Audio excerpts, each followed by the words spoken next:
Paborito niya talaga si Rinawa. Imbagabagam. Aya sa number 1 pop music station, DWJE 88.1 FM, Radyo Pangasinan. Paborito. Kapaborito. Lukot nyo lang ng dukulan nyo. Alas 6 na. Time check was brought to you by San Carlos City Mayor Julier Ayoy Rosuelio. San Carlos City, maunlad, ligtas at maayos. Parad aliguas, tan arangkaday kalasyaw, ang inyong lingkod sa ating bayan. Ang bawat isa ay mahalaga. Sama-sama nating itaguyod ang disiplina, malasakit, at tunay na pagbabago. Sa tulong ng inyong suporta, patuloy nating mapapalago ang ating komunidad. Malinis, ligtas, at maunlad. Isang mensahe mula kay Mayor Patrick Agustin Caraman. Kasama ninyo sa bawat hakbang tungo sa progresibong bayan. Alagang Caraman, Kalasyaw, para sa lahat.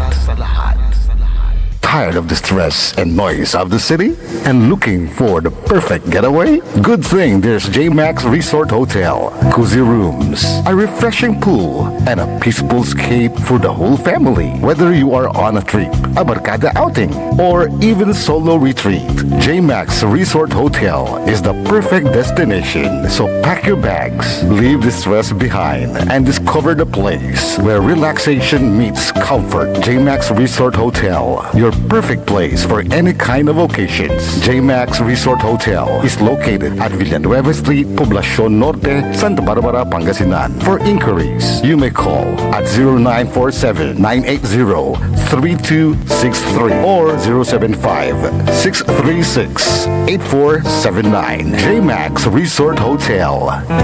Popular sa balita, popular sa musika.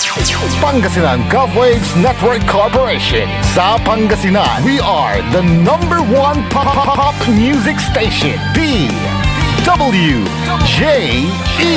88.1 FM, Radyo Pangasinan. Paborito. Paboritong ang kabataan at matatanda. Paboritong pakinggan sa bus, tricycle, jeep at mga opisina.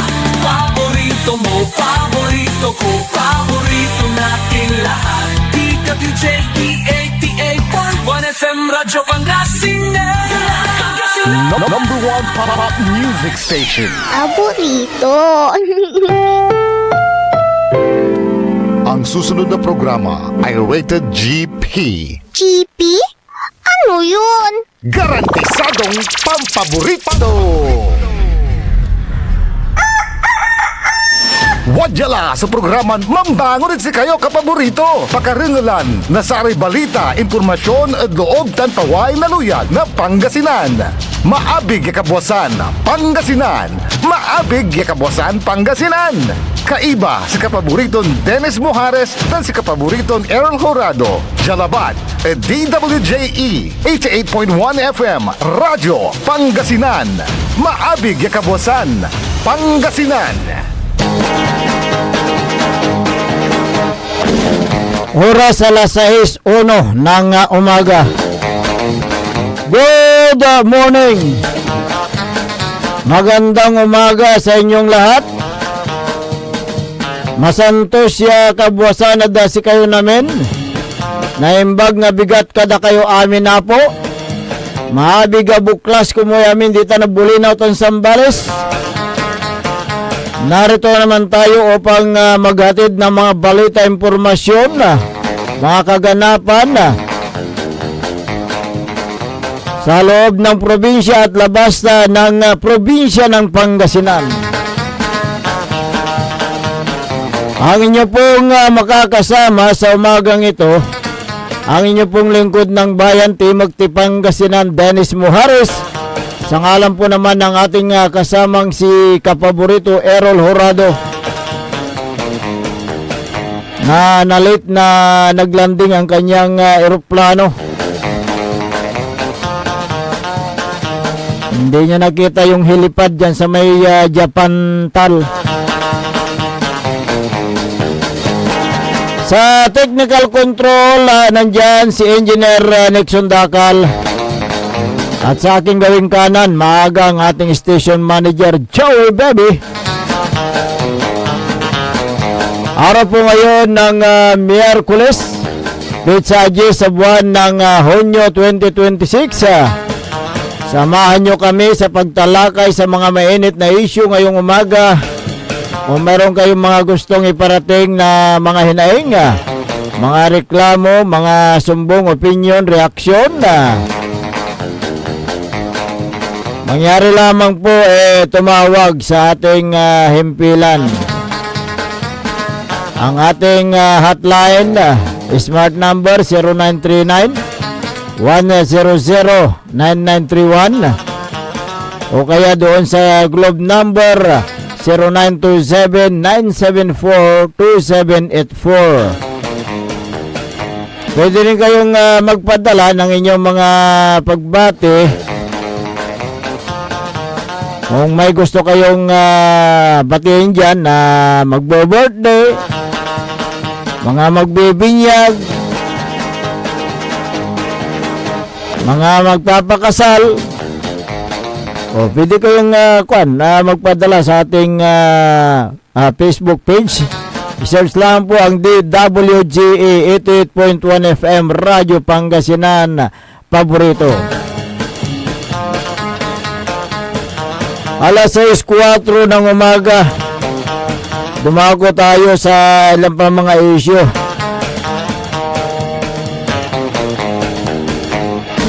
Dahil hanggang ngayon hindi pa nare-resolba ang sigalot ng dalawang panig dyan sa may Senado. Kung sino ba talaga ang legal na upong Senate President. Dahil dito may lumabas na naman na posible raw na sumailalim sa lockdown ang Senado kung mapatunayang may banta sa seguridad ng institusyon. Alam nyo po, halos hindi na alam kung sinong paniniwalaan ng taong bayan sa mga naglalabasan sa mga social media. Sino ba ang totoong nagbibigay ng tamang impormasyon? Dyan sa Senado, dalawang faksyon ang hindi nagkakaunawaan. Yung grupo nitong si Senador Win Gatchalian, Tito Soto, at yung grupo naman ni Senador Alan Peter Cayetano. Kung ating babalang kasi ng issue, nag-ugat ang awayan ng dalawang faksyon dahil lang sa dalawang issue.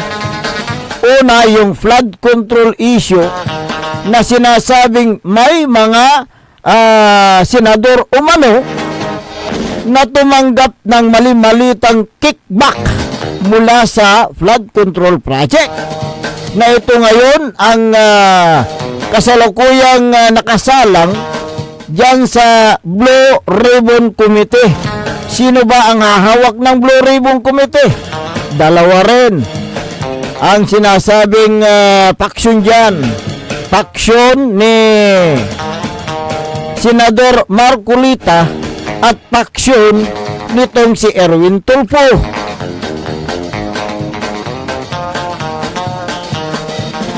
Ngayon, noong nagkaroon ng sunod-sunod na walang sesyon sa Senado, 2 araw yan actually, na sunod-sunod na walang sesyon. Dahil yung una nagkaroon ng walkout ng grupo ni na Senador Vicente Tito Soto III, at yung pangalawang walang sesyon binoykot daw ng grupo ni na Senador Alan Peter Cayetano ang sesyon, hindi sila dumalo. Ngayon, nagkaroon ng yung dalawang paksyon, nagkaroon ng 11-11 dahil wala nga yung dalawa. Si Senador Jinggoy Estrada hinuli dahil sa kasong plunder at saka bribery. Itong si Senador Bato de la Rosa naman nagtatago dahil meron siyang warrant of arrest na galing sa ICC. Supposed to be 24 sila na senador diyan sa Senado. Kung ating titignan, talagang kanyan, buo pa sila 24 na member of the Senate. Ngayon, pag sa actual na sesyon, siyempre kailangan ang presensya ng bawat senador. Paano a-attend yung si Senador Jinggoy Estrada samantalang hinuli siya dahil sa kasong plunder. Ikinulong. Itong si Senador Bato nagtatago. Okay, pagpalagay natin, tanggalin natin si Jinggoy, 23. Nagkaroon ngayon ng dyan, 11-12 ang score. So ang sinasabi nila, dapat majority na member is 13, correct, 13. Okay, ngayon, paano mo masasabi na 13 ang majority sa Senado kung hindi a-attend yung dalawang senador? So, yun yung debate ngayon dyan. Legal battle yan sa Senado. Kaya't hindi nagkakaintindihan ngayon ng Senado kung sino talaga ang itinuturing na mamuno sa Senado. Nagkaroon ngayon ng yung minority bloc na pagkakataon upang ihalal itong si Senador Win Gatchalian dahil lumantad itong si Senador Chis Escudero na dating nandoon sa kabilang partido, kabilang grupo ni na Peter Cayetano, lumantad. Bakit lumantad ito? Dahil lang sabi niya ay parang violation na doon sa ating konstitusyon ang ginagawa ng Senado dahil sa sunod-sunod na walang sesyon. So yun yung kanyang paninindigan ngayon. Ngayon, naging 12 ang score nila Senador Vicente Tito III para sa ganon ay paupuin itong si Senador Win Gatchalian bilang Senate President. So yun ang kanya ngayon. Sino yung dapat na sundin dyan ngayon? So balik natin doon sa issue ng flood control issue. So may mga dyan, senador na itinuturo umano ng mga dating ex-marine daw. Yung 18. Itinuturo nila yung ilang senador na nasa grupo naman nitong Senador Vicente Tito III. Ngayon, sinasabi nila na sila daw yung nagdala ng mali-malitang mga pira mula sa kickback sa flood control. Itong mga 18 na dati raw na ex-marine. Pero ang sabi ng AFP, Armed Forces of the Philippines, wag nyo nang banggitin yung ex-marine. Dahil siyempre yung mga iba daw dyan na tumistigo na sinasabi lang dati silang ex-marine, may kanilang mga kaso na kinakasangkutan. Tinuro nila ngayon. Ang kanya ngayon, magpapatunay yung ebidensya. Ano po yung mga ebidensya? Dapat ipapresent nila yan. Testimonya. Yung bang kailang testimonya ay credible. O kaya gawa-gawa lamang. Patunayan nila yan. sa pamagitan ng ipipresent nila na ebidensya o dyan sa Senado kung totoo nga yung kailang aligasyon. O, dumako tayo dito ngayon sa isang issue patungkol naman dito sa issue ng impeachment trial ni VP Sara. O, itong impeachment trial ni VP Sara nakatakdang pakinggan dyan sa Senado itong darating na araw. O ngayon, itong mga grupo ni Senador Cayetano. So halata naman bakit sila dapat wala silang pinapanigan diyan. Dapat magkaisa ang Senado para sa paglilitis ng mga kaso. Ang problema nga lang is na nasasangkot yung mga ibang senador diyan sa kickback ng flood control. Parehas na issue yan. Parehas na ang pinag-uusapan ay korupsyon. Yung flood control, korupsyon ang pinag-uusapan dyan. Itong impeachment trial ni VP Sara, korupsyon din yan. Dahil ang pinag-uusapan dyan ay ang pondo ng taong bayan. So yun yung mga dyan. Problema dyan sa naturang yung issue dyan sa may Senado. Ngayon, kung gusto nila maayos ang Senado, dapat mag-convene itong dalawa. Mag-usap-usap sila para sa kapakanan ng taong bayan. Hindi yung nasasakripisyo ang taong bayan dito.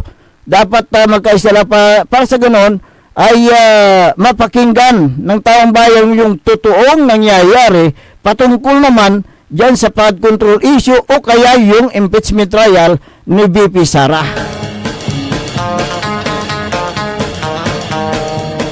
Kaya't hanggat hindi maayos ang Senado, ay walang patutunguan ang mga investigasyon na yan. Kailangan na magkaisa sila dahil sila po yung nag-iimbestiga sa mga anomalya na yan.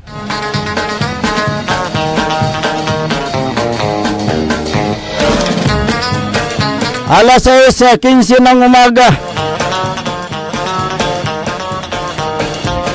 Kung mayroon kayong gustong iparating na mga balita, impormasyon, mga issues dyan, pwede kayong tumawag dito sa ating himpilan. Dumako tayo sa issue naman dito sa Pangasinan. Partikular, itong pag-umpisa ng pasukan, ng mga batang mag-aaral. Siyempre, nandyan na yung pagbuo ng mga homeroom officer sa mga pampublikong eskwelahan.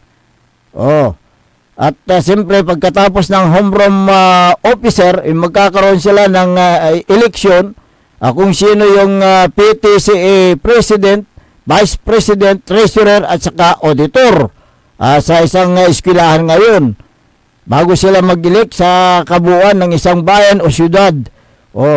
Ngayon, napakaganda yung layunin ng Parents Teacher Association, yung PTA, sapagkat sila ang nagpapaganda ng ugnayan sa bawat paaralan.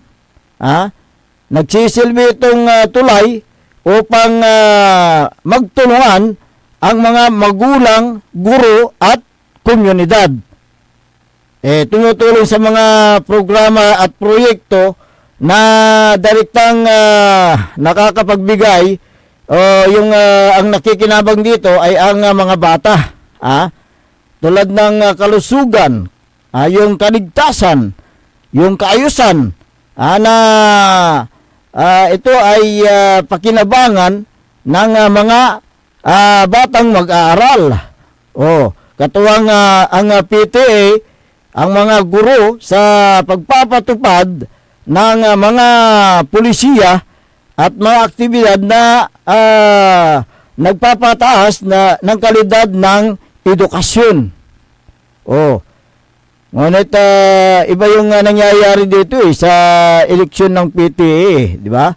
Okay? So, inikayat ang partisipasyon ng mga lokal na opisyal at iba pang mga membro ng lipunan upang magsuporta sa pangangailangan ng mga mag-aaral sa bawat paralan. So yun yung mga layunin ng PTA, kung kaya't meron yung Parents Teacher Association sa bawat paralan. Napakaganda ang layunin. Ngunit may mga lokal na pamalaan na tila yata walang suporta sa Department of Education. Ginagamit ang DepEd na sangkalan lang sa kanyang political interest. Tulad dyan sa bayan ng Mangaldan, itong si Mayor Buna Pareno, tumakbong PTA president ito noong mga nakarang taon hanggang last year.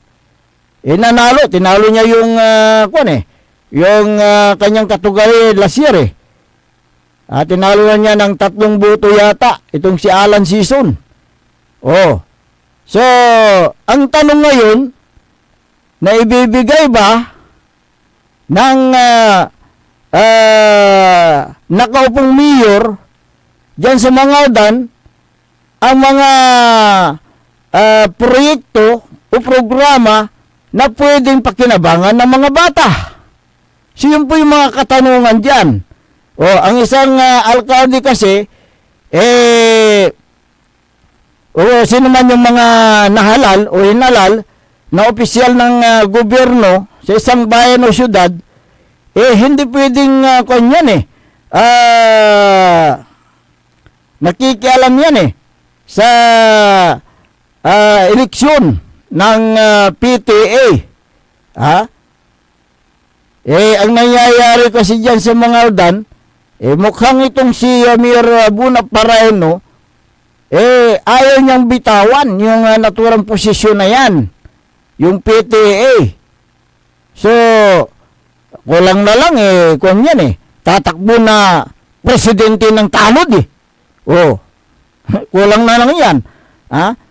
Ang isang alkalde o sino mang nahalan na opisyal nga ng gobyerno hindi pwedeng makialam dyan, di ba? Mahigpit na pinagbabawal sa PTA na makirahok sa partisan na mga aktibidad sa political upang mapanatili ang kalayaan ng asosasyon mula sa maimpluwensya mga politiko. Ba? Yung ginagawa ni Mayor Buna dyan, parang conflict of interest yan Diba? Ang paghawak ng posisyon ng isang aktibong opisyal ng gobyerno sa eskwelahan ay may tuturing na conflict of interest at maaaring magresulta sa mga kasong administratibo tulad ng abuse of authority o paglabag sa Code of Conduct and ethical standard ng public official at employee. O kaya yung Republic Act 6713. Di ba? Bakit itong si Mayor Buna nakikialam dyan? Samantalang hindi pwedeng makialam ang mga halal na opisyal na makiahok dyan sa eleksyon ng PTA na ayon sa batas at mga panantunan ng DepEd, hindi maaari maging opisyal o presidente ng PTA ang isang nakaupong mayor o sino mang opisyal ng gobyerno. Nakasadyan sa DepEd Memorandum o DepEd Order number 13-2022, yung tinatawag na Omnibus Guidelines on the Regulation of Operations of Parents Teachers Association. Okay. So, malinaw ang batas, Mayor Buna. Hindi pinapahintulutan na maging opisyal ng PTA yung mga elected municipal official. Oh, malinaw po yan. Oh, ewan ko kung nakakaintindi ng batas itong si Mayor Buna. Sangkatutak naman yung kanyang abogado. Bakit hindi niya nirefer sa kanyang abogado? Ang pagkakalam ko dyan 4 o 5 yata yung nasa paligid niyang abogado Oh. Na yung mga abogado na yan na nasa paligid niya ay sinasahuran ng taong bayan. Mayroon silang monthly allowance. Kung abogado ka, tatanggap ka ba ng 10,000 o 20,000? O baka ang ito estimate ko lang, baka 50,000 bawat isa dyan. Ngayon, magpalagay natin, 4 yung abogado sa tagiliran ni Mayor. Tumatanggap ng 50,000. Sa loob ng isang buwan, 200,000 ang nawawala sa kaban ng bayan. Sa isang taon, ilan yan? I-multiply mo sa 2.2 million. Ang nawawala sa kaban ng bayan. Samantalang kung may lalapit na hihingi ng kaunting tulong, pambili ng medical o pambili ng gamot, halos hindi nagbibigay si Mayor. Di ba? Baka naman maraming kaso itong si Mayor, kaya marami sangkatutak ang kanyang legal counsel na nakapalibot sa kanya. Ang tanong dito nga yung sa bagay yung legal consultant hindi mo makikita sa plantilla, sa payroll.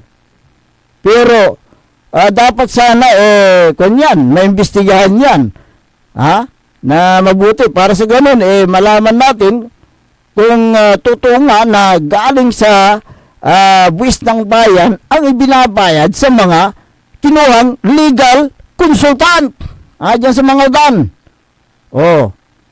Kaya ito, balikan natin yung pagkakahalal na PTA President ni Mayor Buna Pareno.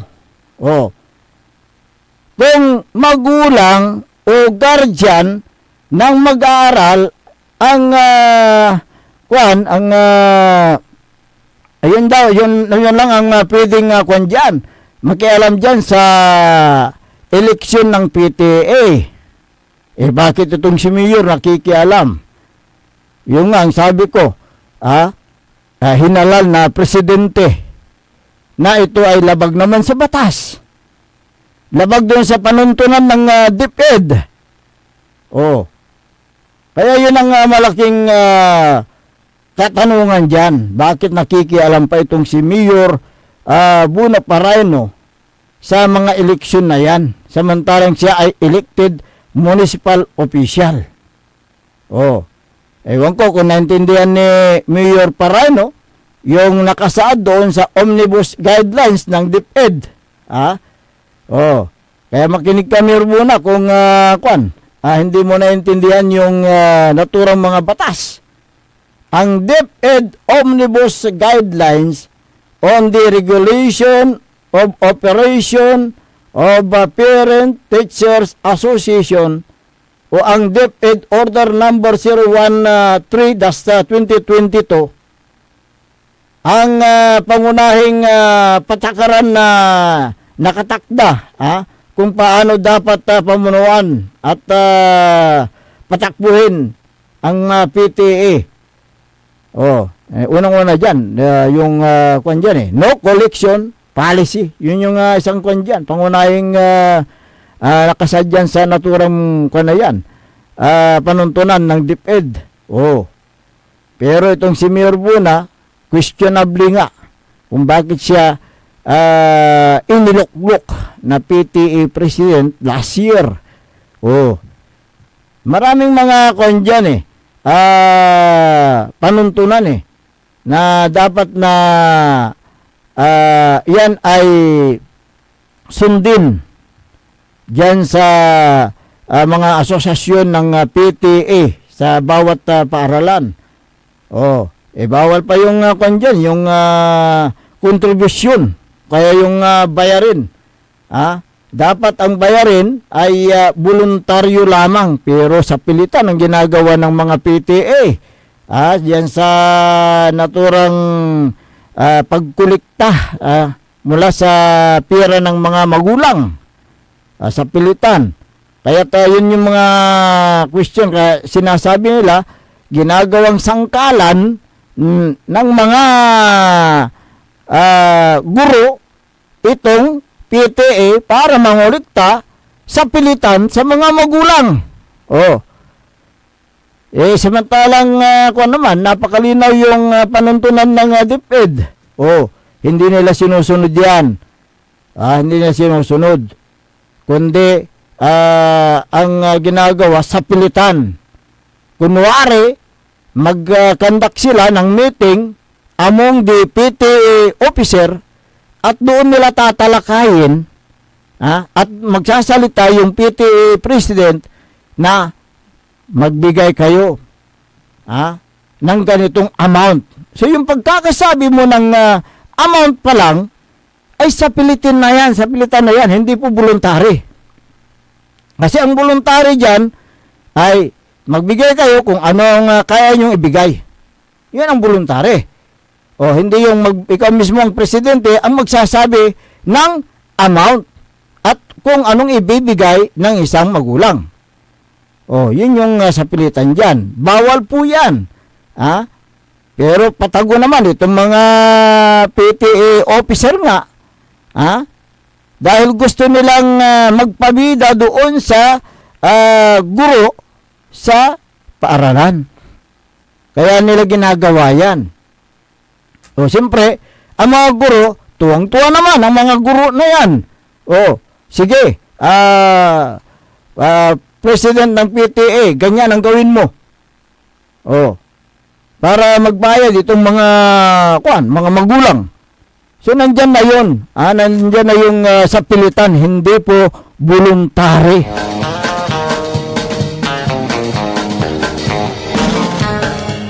Kaya dapat ito ay tignan mabuti ng mga namamahala dyan sa DepEd. Yung ginagawa ng ilang mga presidente namumuno sa PTA na yan. Para sa ganun, hindi naman kawawa ang mga mahihirap na mga magulang na kumakayod lamang ng kapiranggot para mabuhay nila ang kanilang mga pamilya at mapag-aral sa pampublikong eskwelahan ang kanilang anak. Magbabalik po kami, makalipas lang po ng ilang paalala. Ang puta-putang balita. The Senate is under attack. Senate was never under attack. Pero para sa amin na nandito, napakaraming nangyari. I'm talking about ngayon, after those terrible events. Ang puta-putang sunata. Tama yung... Hawak mo ang beat. San ang puta-putang impormasyon. Ayaw number 1 pop music station. DWJE 88.1 FM. Radyo Pangasinan. Paborito. Looking for a place where comfort meets flavor? Welcome to Cafe Medardo, nestled inside Coras Manor and Garden in Mapandan, Pangasinan. Your cozy escape just off the town's heart. Start your day with a rich aroma of freshly brewed coffee. Savor our signature blends, perfectly paired with warm pastries, straight from the oven. Indulge our mouth-watering pasta, all and chef-inspired specialties, made with love in every bite. Whether it's a casual catch-up with your friends, a family celebration, or a quiet moment just for you, Cafe Midarlo is your perfect spot to relax, connect, and enjoy. Visit us today at Cafe Midarlo in Coras Manor and Garden, Mapandan, Pangasinan, where every cup tells a story and every visit feels like home. Cafe Midarlo, where every sip feels special. Mga kababayan ko sa Malasiki, ang maayos at maunlad na komunidad ay nagsisimula sa ating lahat. Makilahok sa mga programa ng ating lokal na pamahalaan, kalinisan, kalusugan, at kaayusan. Mag-segregate ng basura, sumunod sa batas trapiko, at suportahan ang mga proyekto ng barangays. Tandaan, ang pagbabago ay nagsisimula sa simpleng disiplina at pakikiisa. Sama-sama tayo para sa mas ligtas, malinis at maunlad na bayan ng Malasiki. Ang LGU at mamamayan magkaisa para sa kinabukasan. Ako po ang inyong lingkod, Mayor Alfe Soriano ng Bayan ng Malasiki. Mga kapaboritong tagupenyo, may bagong saya at pagkakataon ka na naman para manalo. Ipinakikilala ang bagong Authorized Agent Corporation ng STL sa Dagupan, ang Golden Key Play Corporation. Mas pinaantig, mas exciting, at mas malapit sa inyo. Araw-araw, may tsansa kang mag-uwi ng papremyo. Legal, ligtas at suportado ng PCSO. Suportahan ang legal na laro, iwasan ang illegal. Dahil dito, panalo ka na, makakatulong ka pa. Ang STL Dagupan ay hatid sa inyo ng Golden Key Play Corporation at ng Philippine Charity Sweepstakes Office. Talaranan sa paboritong herbal ng bayan, E-Karma Health Option. Kaiba sa paboritong doktor, Dr. Glenn Soriano. At programan Early in the Morning, alas 7 hanggang alas 8 na kabusan. Kada Sabado, Jalabat. At paborito yon istasyon, DWJE 88.1 FM, Radyo Pangasinan. E-Karma Health Option. Mare! Kabigla ka naman, Mare, ha? Grabe, gimagana ka, ah. Mare, di mo sinabi na uwi ka pala ng San Carlos. Ay, oo. Namiss ko na kasi dito ang pamilya ko. Ito na palang San Carlos ngayon. Grabe, Mare. Ang laki na ng pinagbago. Siyempre naman, Mare, alam mo ba na dito sa syudad natin, malaki na talagang pagbabago. Mula sa mga infrastruktura, nandiyan na mga konkretong daan at mga bagong pasilidad. Wow! Meron din tayong trending na ayos, kalusugan karavan na nagbibigay ng libreng serbisyong medikal. Palit-palita na! Saka, nandyan din ang mga programang pang-agrikultura para sa ating mga magsasaka. Ay, wow! At higit sa lahat, Maria, ang pagpapanatili ng peace and order ng ating syudad. Perfect! Di lang yan, binibigyan din ng halaga ang kapakanan ng lahat ng tao at pantay na karapatan sa mga serbisyo ng gobyerno. Grabe, Mare! Ang bongga na talaga ng San Carlos. Parang ayoko na bumalik sa ibang bansa. Oo, Mare. Kung ako sa'yo, dito ka na lang sa San Carlos. Dahil sa San Carlos, tunay na subok na ang serbisyong ayos. Mayor Julia Ayoy Resuello po, kasama si Vice Mayor Jose Resbox Resuello at ang Sangguniang Panglungsod ay nandito upang umagapay at magserbisyo sa ating minamahal na syudad. San Carlos, maunlad, ligtas at maayos. Paboritong ang kabataan at matatanda. Paboritong pakinggan sa bus, tricycle, jeep at mga opisina. Paborito mo, paborito ko, paborito nating lahat. DWJE 88.1 FM Radyo Pangasinan. DWJE 88.1 FM Radyo Pangasinan.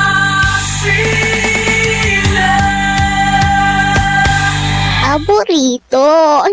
Bumangon na! Samahan ang inyong mga kapaborito. Maabigyan ka po sa Pangasinan. Dennis Muhares, Errol Hurado, ang gigising sa inyo tuwing umaga sa programang Maabig Kagabosan Pangasinan. Dito lamang sa #1 Pop Music Station. DWJ 88.1 FM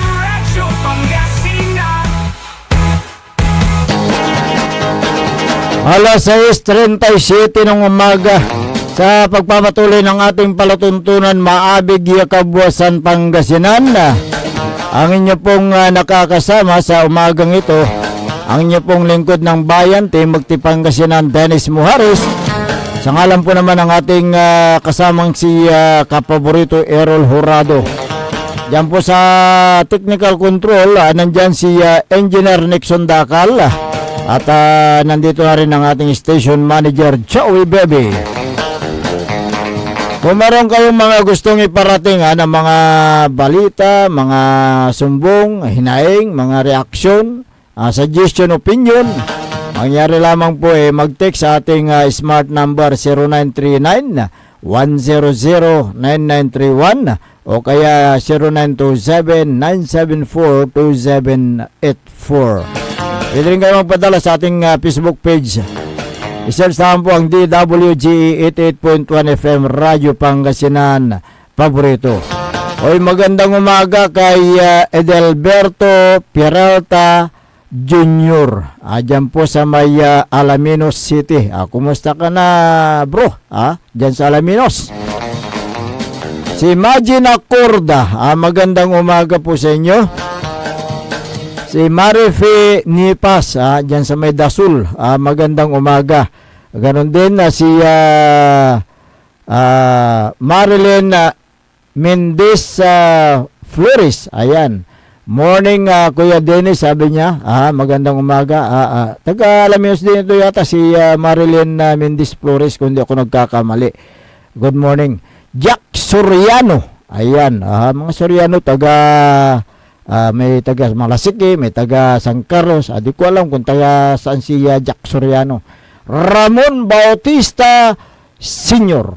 Ayan, dating board member dahil nag-PCL president at dating vice mayor.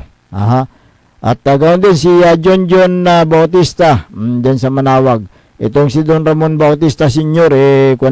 Pabiyahe na papuntang Region 1 Medical Center. Good morning. Kina Dr. Roland O. Mejia dyan sa Region 1 Medical Center. Okay?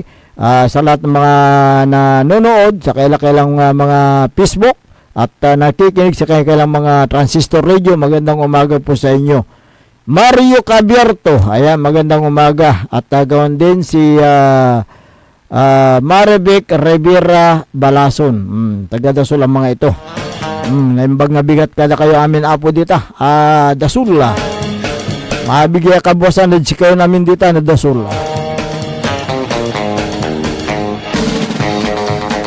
Sabi ni 0936-4490, Sir, mayroong school board fund. Kaya ayaw bitawan ni Mayor Buna ang PTA. Diba? May mga kwan dyan kasi. May mga question dyan sa pagpapatupad ng school board fund. Kung mayroong school board fund, ang tanong, may mga project na ba na ginawa ng administrasyon ni Mayor Buna dyan sa mga public school? Siya yung namumuno sa bayan. At siya pa yung presidente ng PTA sa buong Maldan. Conflict of interest yan. Ang tanong nga, mayroon na ba? Mayroon na bang nagawang mga project sa bawat paaralan itong si Mayor Buna, considering na mayroon yung school board fund? Nasaan yan? Dapat na hanapin nyo yan kung wala pang na-implement na mga project sa bawat paaralan. Paano na-disburse yan kung sakasakali na walang mga proyekto sa mga silid paaralan?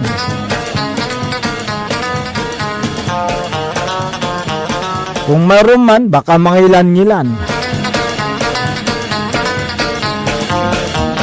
Teresita Manundo, check out the PTA bylaws. the PTA should have some rules, regulation to select their own officer, sabi niya. Ang problema nga, existing kaya yung bylaws ng mga PTA? Sila ba ay nagre-renew sa Security Exchange Commission? Baka obsolete na. Hindi na nila nire-renew. Alas 6:43 ng umaga.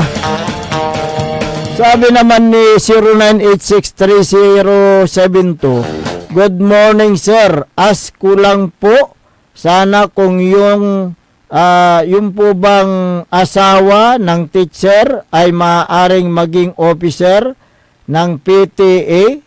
Ang kanyang asawa ay teacher ng school, sabi niya. Very clear naman doon sa posisyon, yung teacher, asawa niya. Yung asawa ay naging sekretary. Pero ang sinasabi, pag secretary o advisor, pwede. Huwag lang ang presidente o kaya treasurer.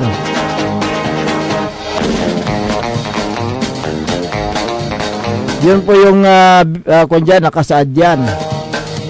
Base yan sa DepEd Order number 13, Series of 2022.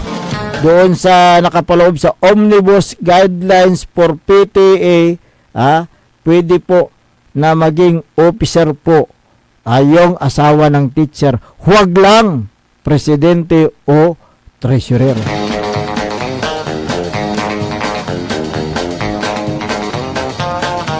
Si Felipe Cabarles Jr., ang teacher hindi pwede, sabi niya.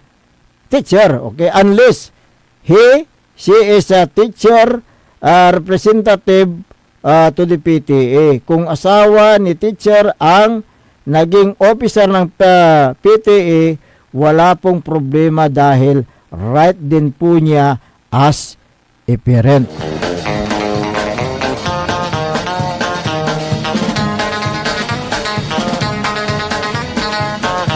Si Peter de Guzman naman, to be hide the truth, it will be go to the Supreme Court. Sabi, ano ang ibig sabihin dito?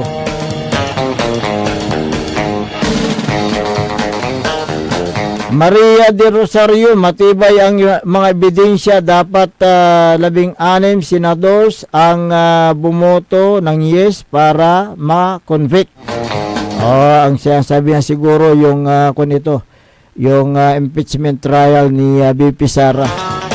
Oo, tama ka kung kukunin yung 2/3 ng members of the Senate, kailangan 16 talaga ang bubuto ng yes, bubuto ng no.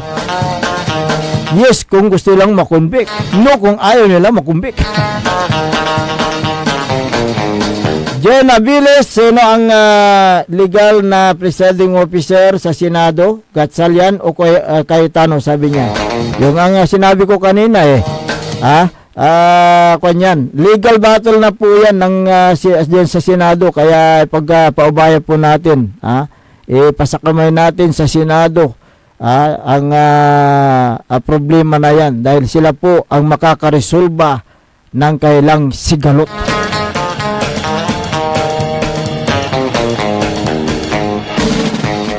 (0917-4890) mga sir, o dito sa mga Aldan, hindi patas ang pamamahagi ng ayuda kung may mga kalamidad. Bakit naman hindi patas? Dapat patas yan kung apektado yung mga residente. Wala pong pinapanigan, wala pong pinapaboran pagdating ng serbisyo publiko.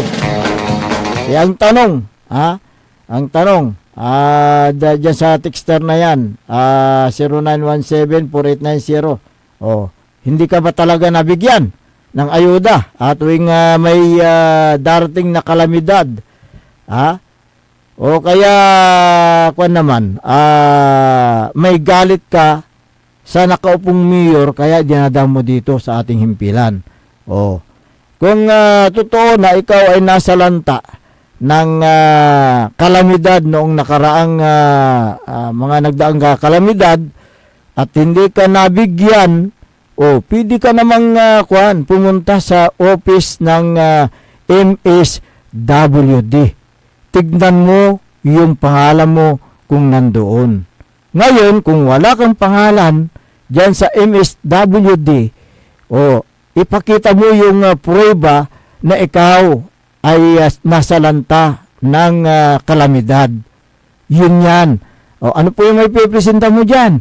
Mga pictures, na magpapatunay na ikaw ay apektado sa kalamidad at ikaw ay maaaring tumanggap ng mga ayuda mula sa gobyerno. Maraming reklamo dahil sa hindi pantay na pakikitungo o kaya yung pantay na pamimigay ng mga ayuda na yan. Dapat sana ay isipin ng mga nakaupong opisyal dyan sa mga aldan ang kapakanan ng taong bayan. Dapat sana ay pantay-pantay ang kanilang trato na wala pong pinapaboran. O baka naman ang ginagawa nila dyan, yung mga nakaupo dyan, kung sino ang malapit sa kanila, sino yung nakatulong sa kanila noong nakaraang eleksyon, yun ang binibigyan nila ng pabor. Huwag sanang mangyari yan. Dapat sana pantay-pantay ang trato ninyo dyan dahil kayo po ay instrumento lamang para maihatid ang tamang serbisyo sa taong bayan. Dahil ang pera na ginagamit dyan sa mga pamamahagi ng mga ayuda na yan ay galing sa taxpayers yan, mula sa buwis ng taong bayan. Kaya dapat sana ay wala pong yung political patronage o kaya yung pinapaboran ng mga politiko, particular ang mayor na siya po ang nag-iimplementa sa lahat ng mga programa ng isang bayan. Kung totoo man itong sinabi ng ating texter na may pinapaboran, hindi po maganda yan bilang isang leader ng isang bayan. Kaya kayong mga hindi nabigyan ng mga ayuda, pwede kayong magreklamo. Pwede nyong idulog ang mga hinaing ninyo sa mga proper authorities kaya ng MSWD. Pero ang MSWD parang nasasakal hanggang leeg ng nakaupong mayor. Diba?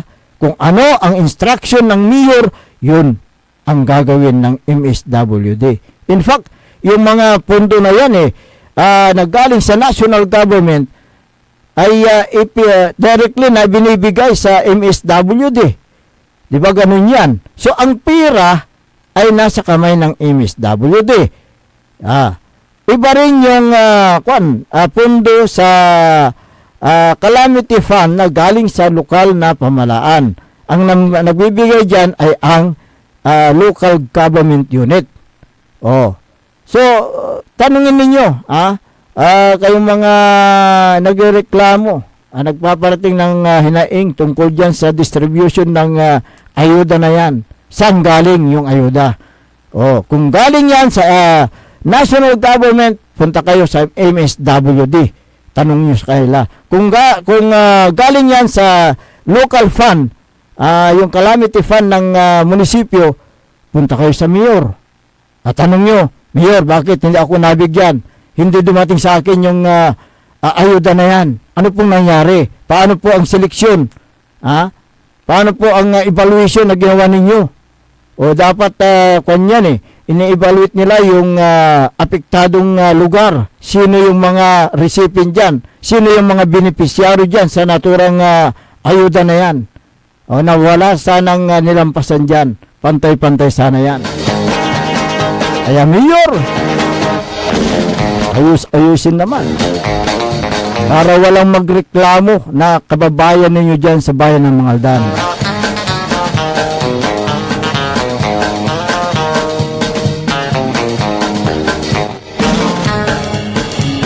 Ito, baliktad yung kanyang pangalan, ha. Hindi ko mabasa yung pangalan mo. Tisan. Oh. Oligib, sabi mo. Berhelio, Oligrib, Berhelio. Oh, good morning sa inyo. Marilyn Baruna, good morning sa inyo. Good morning din sa mga masugid nating taga-subaybay. O si Tina Dilion dyan sa may Kalasyaw, magandang umaga. Si Susana Bungar Bustamante, magandang umaga. Lolo Orpilia, garon din si Mar Pascua, yan, magandang umaga. Helen Ibasan Labarias ng Bimaloy, magandang umaga. Si Lisa Sim, magandang umaga. Rebecca Himenya Tamayo, yan, dyan sa may Kalasyaw, magandang umaga. Priscilla Abilia Buaga Soles, Merlita Abilia, magandang umaga. Esther Ramos ng Barangay Mangkop, Kalasyaw. Speaking of Mangkop, mamaya magbibigay din ng school supply si Kagawad Raymond Taminaya. Brother po ito ni Major Ryan Taminaya, yung hippie po ng Aguilar. Pero taga Kalasyaw sila. Amads Ijo ng Barangay San Miguel, Kalasyaw, magandang umaga. Ganon din si Elmer Soriano, si Kapitan Saldi Bauson, magandang umaga. Paing Palos ng Barangay Kalawagan, Lawak, Pangasinan. Maki Mapalakapak Soriano, dyan sa may Barangay Jimenez, Mapandan. Magandang umaga din kay Michael Mariado Sugano. Yung pinsan mo hindi nag-survive yung na-aksidente. Ingat-ingat lang sa pagmamaneho ng motorsiklo.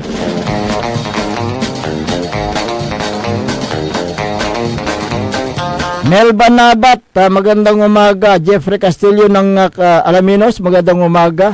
Clifford Abilia, si Rosa Mercado, magandang umaga. Sa lahat ng mga nakikinig at nanonood sa kailang mga Facebook, o si Mayor Carl Christian Biga ng Mapandan, magandang umaga. At ganoon din si Sir Jeffrel, si Sir Felix Domicilio, at ganoon din si Boss Darwin, si Ansel Sarti dyan sa Mayor's Office ng Mapandan. Pwede ba tayo mag-exercise, Engineer?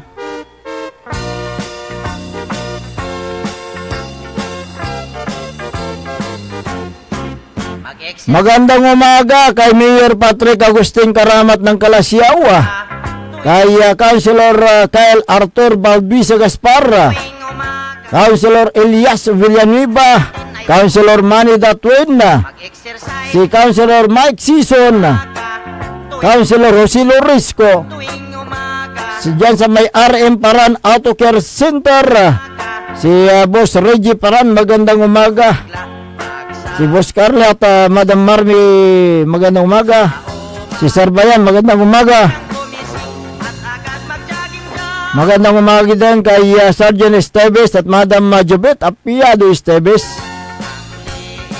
Former Liga President Carlito Dion, si Joel Calbu, Engineer Art Gaspar, Arturo Eustaquio ng LGU Kalasyaw, magandang umaga. Dyan sa mga doon, may namumuo dyan na grupo. Baka burido na dyan si Mayor Buna, may nahuligan tayo dyan. Vice Mayor Johnny Cabrera at Councilor Chineros Flores. Hindi ko sinabing silang dalawa. Pero pag tinulak ng taong bayan, dyan sa mga yung dalawa, wala tayong magagawa. Nasa kaila yung desisyon.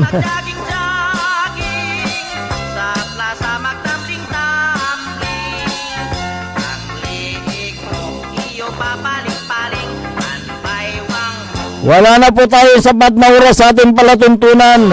Kaya po pansamantalang namamaalam sa himpapawid. Magbabalik bukas. Ang inyo pong nakasama sa umagang ito. Ang inyo pong lingkod ng bayan, Team Magtipangasinan, Dennis Muhares. At kasama din natin dyan sa technical control si Engineer Nixon Dakal. Sa ngalan po naman ng ating kasamang si Errol Hurrado. Dyan sa aking gawing kanan, ang station manager Joey Bebe. Susunod agad ang programang Only in the Morning ni kapaborito Oli Navarro dito lamang sa DWG 88.1 FM Radyo Pangasinan. Paborito! Wadyala sa programan Mambangon si kayo kapaborito.